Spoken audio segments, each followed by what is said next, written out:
Picture चालू करो बे। जो कांग्रेस का कार्यकर्ता है उसकी मैं आपको नेचर समझाना चाहता हूँ। अच्छा, वो नफरत से नहीं काटता है, वो नफरत को मोहब्बत से काटता है। आइए देखते हैं, मजा आएगा।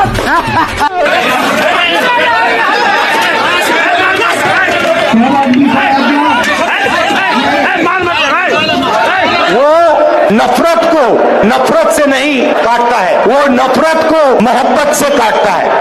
ये पूरा का पूरा एक परिवार है। आहिस्ता आहिस्ता। जय श्री राम दोस्तों, अगर आपके खून में भी राम भक्ति दौड़ती है तो नीचे कमेंट में जोर से लिखो जय श्री राम। देखता हूं कितने भाई अभी भी धर्म और देशभक्ति के नशे में चूर हैं। अब देखो भाई, चैनल का नाम तो सस्ते नशे है, लेकिन यहाँ नशा सिर्फ दो चीजों का मिलता है, ज्ञान का और मनोरंजन का। तो आ जाओ इस मस्त सफर में जहाँ दिमाग खुलेगा, हंसी रुकेगी नहीं। और हाँ, जिसने वीडियो लाइक और चैनल सब्सक्राइब नहीं किया वो अगली बार महंगे नशे की दुनिया में भटकता नजर आएगा। चलो वीडियो शुरू करते हैं। जय श्री राम। ये सुन के लौंडे रोएंगे। इंशाअल्लाह पंजा चुनकर आएगा। इंशाअल्लाह पंजा चुनकर आएगा। सामने वाला मुंह के बल गिर जाएगा। ऐ प्यारे प्यारे भाइयों और मेरी बहनों, तुम भी वोट अपना 55 को देना।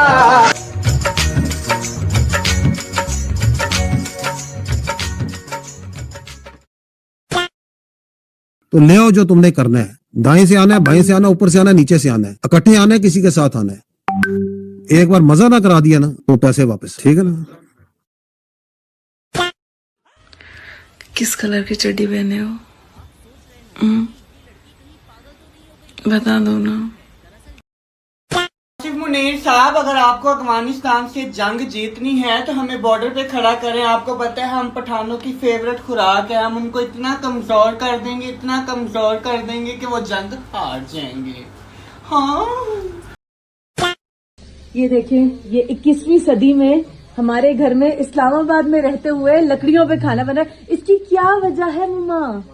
क्यों हम लकड़ियों में अपना वक्त जाया कर रही है और खाना ऐसे बना रही है? क्योंकि गैस के टाइमिंग 10 बजे के और आज 9 बजे गैस चली गई, ना रोटियां पकी। मुझे तो था कि अभी घंटा है। आज से 25 साल पहले बड़े फख्र से मैं बताती थी मैं इस्लामाबाद में रहती हूँ और हमारे तो वहाँ गैस जाती ही नहीं है, पूरी पूरी रात आती रहती है। कहाँ गया वो वाला इस्लामाबाद? कहाँ गई वो गैस के टाइमिंग्स? कहाँ गई वो बिजली जो कभी जाती ही नहीं थी? अब मुझे बताएं, गैस चली गई, मेरे बच्चे दफ्तर से आए हैं, मैं कहाँ से खाना उन्हें पका के दूं? इस्लामाबाद को अब पंजाब बना दिया गया है, कैपिटल ऑफ पाकिस्तान। अब माशाल्लाह पंजाब का वाहिद नमूना है, चारों तरफ खुदाई हुई है। यानी कि कोई बीमार है ना तो वो ट्रैफिक में फंस गया है। मैंने एम्बुलेंस फंसी हुई देखी है ट्रैफिक में। मुल्क में सिर्फ ताकतवर की जिंदगी अहम है।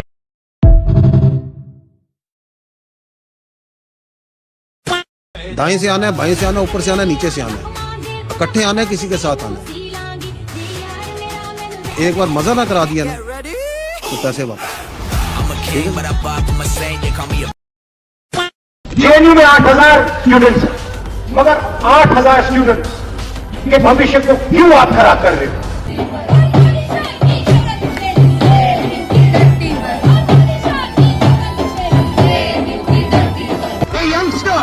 Expresses himself and the national government says he is anti-national. What did he do? All he said was that he feels a little bit of pain. All he said was that he wants to express what is inside him. The question is why an Indian student was not allowed to say what he believes and fight for what he believes. Congress में दम कम नहीं रहा, अब कांग्रेस सिर्फ museum में रहेगी इंशाअल्लाह ताला। आप देखना, कांग्रेस अब म्यूजियम में नजर आएगी। हमारे अब्बा थे, दादा थे, परदादा थे, ये इनकी फोटो है। वो उस जमाने में ऐसा करते थे। अबे तू क्या कर रहा है? ने मैं फोटो लगा के खुश हूं दादा की। नहीं बोलते मुझे doctor. Not bad, not bad. Now you. Reality.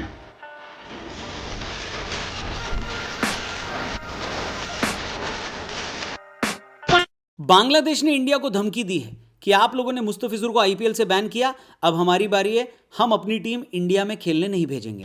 भाई हेलो, तुम्हारी टीम नहीं आ रही है, तुम अपनी टीम को रोक रहे हो, वो ठीक है, पर रोकना तो उनको भी तो रोको जो बिना डॉक्यूमेंट के इलीगल तरीके से इंडिया में ऑलरेडी आ चुके हैं। वैसे आपको पता है बांग्लादेश की कोई ओलंपिक की टीम क्यों नहीं है? क्योंकि वहां पर जो लोग भी कूद फांद सकते थे, दौड़ सकते थे, तैर सकते थे, वो सब लोग ये सब कुछ करके ऑलरेडी इंडिया में घुस चुके हैं, इसलिए वहां खेलने के लिए कोई बचा ही नहीं है, इसलिए टीम ही नहीं है। और एक काम करो ना, तुमको बदला लेना है तो सेम लेवल का बदला लो। हमने आईपीएल में मुस्तफिजुर को बैन किया, तुम अपने बीपीएल में रोहित शर्मा और कोहली को बैन कर दो, सेम बदला ले लो, दुखी कर दो इन दोनों लोगों को, परेशान हो जाएंगे वो लोग, तरस जाएंगे तुम्हारे यहाँ खेलने के लिए। हाँ, वो बात अलग है, जितना रोहित और कोहली को आईपीएल में एक मैन ऑफ द मैच जीतने पे मिलता है, उसके आधे में तो तुम्हारी पूरी बीपीएल खत्म हो जाती है। वैसे एक मिनट, तुम्हारे पे नाम ही है यार बीपीएल, तो पैसा होगा भी कहाँ?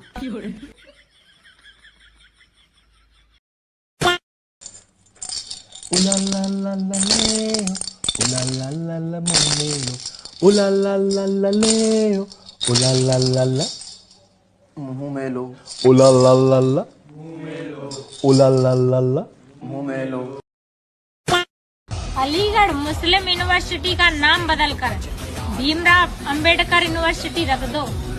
2 मिनट में दलित मुस्लिम एकता की धज्जियां न उड़ जाएं तो कहना। बोलो सीताराम।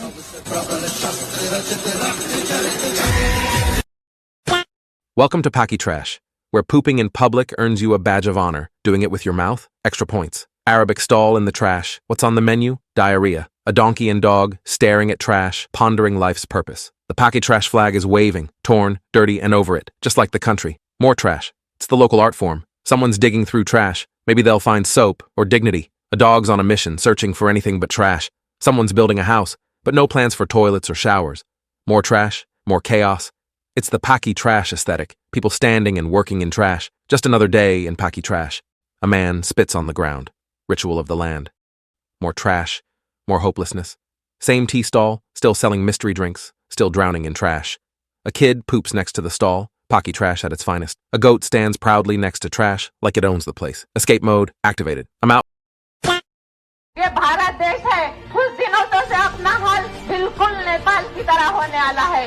अरे मैं तो कहती हूँ रामायण के जगह पर टीवी पर संविधान बताना चाहिए, ताकि लोगों को समझ में आए कि क्या सही है और क्या गलत है। वो अपने खुद के फैसले सही लेना सीख लेंगे।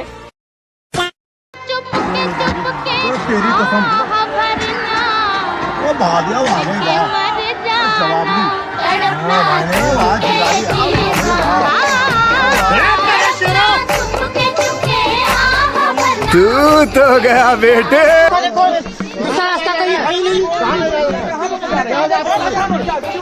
दवाई लेने जा रहा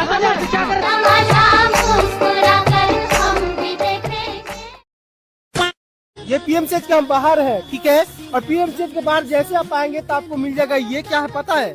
सीढ़ी। ये सीढ़ी क्या है? अर्थी ले जाने वाला सीढ़ी है। क्यों? क्योंकि लोग आएंगे तो यहाँ से जिंदा बच के जाएंगे ही नहीं।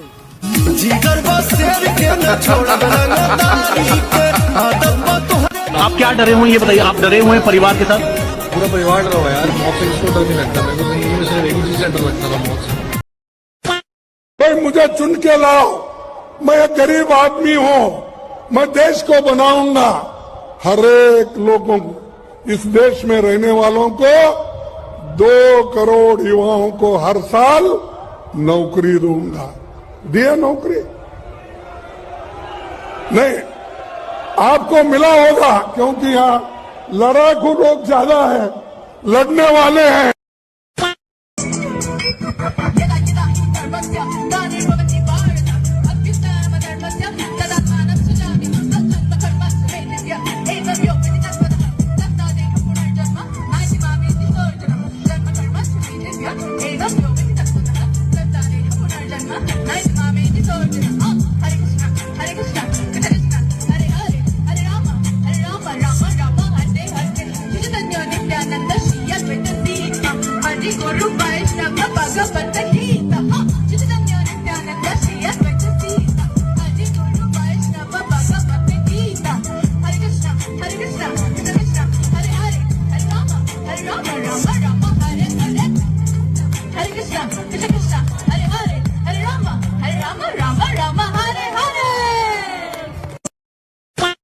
यह है उमर खालिद की गर्लफ्रेंड बानो ज्योत्सना लाहिरी, जो कि एक बंगाली ब्राह्मण हिंदू लड़की है।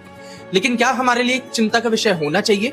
बिल्कुल नहीं। लेकिन एक चीज ऐसी है जिससे हम सभी को फर्क पड़ना चाहिए, और वो है उमर खालिद और शर्जील इमाम के वकीलों की लंबी लिस्ट। कपिल सिब्बल, अभिषेक मनु सिंघवी, सिद्धार्थ दवे, सिद्धार्थ लूथरा, सलमान खुर्शीद। आपको पता है ऑन एन एवरेज इन सभी वकीलों की पर हियरिंग फीस कितनी है? लगभग 8 से 15 लाख रुपए के बीच। अब जरा सोचिए, एक आम परिवार से आने वाले जेएनयू के छात्र उमर खालिद क्या इतनी महंगी फीस अफोर्ड कर सकते हैं? ऐसा हो ही नहीं सकता कि बिना किसी बैकिंग इकोसिस्टम के ये केस इतने हाई लेवल पर लड़ा जाता है। लेकिन किसके लिए? उस उमर खालिद के लिए जो खुद को एक बुरहान वानी का सोल्जर और अफजल गुरु का फैन बॉय मानता है, या फिर उस पिता के लिए जो एक banned Islamic terrorist organisation SIMI का एक्टिव मेंबर हुआ करता था। और एक बात बोलूं, मुफ्त में तो कोई अपना बाल भी नहीं देता। तो यही सब छोटी छोटी चीजें हैं जिन पे हम सभी को फोकस करना चाहिए। तो इस वीडियो और इस इन्फॉर्मेशन को अपने दोस्तों तक भी शेयर करें ताकि उन्हें भी सच पता चल सके। जय हिंद। सदन में विशेष चर्चा चल रही थी, विशेष चर्चा गुरुओं के सम्मान की चल रही थी, गुरु तेग बहादुर जी के सम्मान की चल रही थी। और उस वक्त जो भद्दी भाषा बोली गई है, ये सदन की मर्यादा के खिलाफ है कि मैं उस भाषा को यहाँ पे बोलूं, मैं ये भाषा बोलूं, मैं अगर ये बोलूं भी, मैं अगर ये बात बोलूं भी, ये स्वीकार भाषा के खिलाफ आतिशी मार्लिना ने जो किया है और शर्मनाक है। हमारी पार्टी माफी मांगो। यार कोई तुम्हारे में लज्जा हंस रहे हैं। देखिए आप लोग अभी भी हंस रहे हैं, आप यहाँ पे बोल के अभी भी हंसने का काम कर रहे हैं।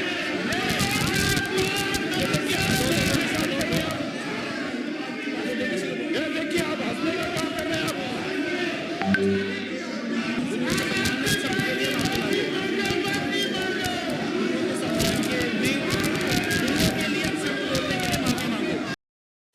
गुलामी के कालखंड में आक्रांताओं ने सोमनाथ के मंदिर को लूटा था, बार बार ध्वस्त किया था। देश आजाद होने के बाद गुलामी की इस निशानी को खत्म करने के लिए इस देश के सपूत सरदार वल्लभ भाई पटेल ने समुन्द्र का जल अपने हाथ में लेकर के प्रतिज्ञा की थी कि गुलामी की इस निशानी को नष्ट करूंगा और फिर से सोमनाथ का मंदिर का पुनरुद्धार करूंगा। धर्म के प्रति नेहरू की सोच की पहली अग्नि परीक्षा 1950 में हुई, जब राष्ट्रपति राजेंद्र प्रसाद ने नेहरू की इच्छा के खिलाफ कच्छ में सोमनाथ मंदिर के जीर्णोद्धार समारोह में जाने का फैसला किया।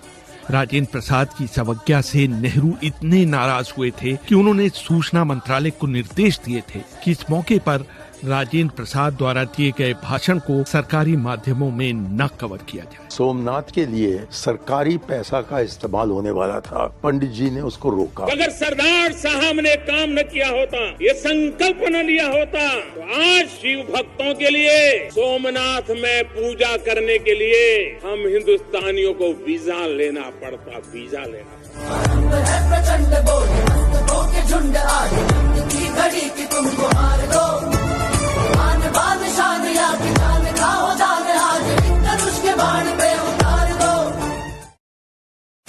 रात को 1 बजे दिल्ली के तुर्कमान गेट पर भीड़ ने पुलिसकर्मियों पर पथराव कर दिया।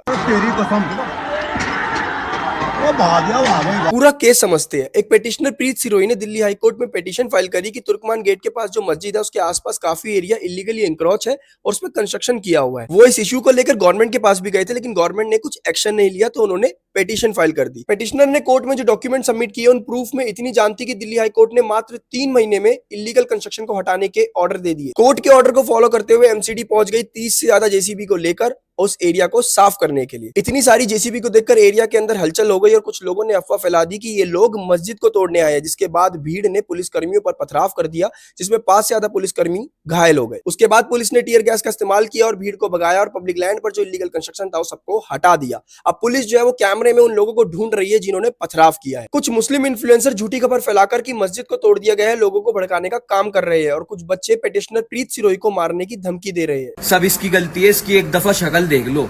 आज हमें बहुत गुस्सा आ रहा है, शुक्र मानो बस इस टाइम हमारा खून खुला हुआ है। देश के अंदर हिंदू मुस्लिम बहुत होता है और उसका मुख्य कारण बीजेपी है। ऐसा कहने वाले लोगों को मैं बता दूं कि ये जो एक्शन है वो कोर्ट के ऑर्डर पर हुआ है, गवर्नमेंट के ऑर्डर पे। अरे भाई आप मस्जिद तोड़ोगे, है ना, आप मस्जिद तोड़ोगे मस्जिद के बराबर की आप ज़मीनें तोड़ोगे, कब्रिस्तान की ज़मीन तोड़ोगे, आप जो वक्त की मुसलमानों की ज़मीनें हैं जिससे फैज़ मुसलमान उठा रहे हो उसको तोड़ोगे, फिर आप ये कह रहे हो पत्थरबाजी हुई, आप आंसू गैस के गोले बजा रहे हो, लाठियां चार कर रहे हो, जेल भेज रहे हो। ऐसा क्या मुसीबत आ गई इतनी ठंड में रात को 2 बजे? आप कभी किसी कॉलोनी को तोड़ते हो, कभी कुछ करते हो। आपने पूरा कोहराम मचा रखा पूरी दिल्ली के अंदर, बल्कि पूरे हिंदुस्तान के अंदर। आप पूरे हिंदुस्तान के माहौल को ख़राब करना चाहते हो। ये हिंदू मुस्लिम की राजनीति आप लोग कर रहे हो, बाकी तो कुछ है नहीं। अब विधानसभा में आप कैसे झूठ बोल रहे हो, देखो आप।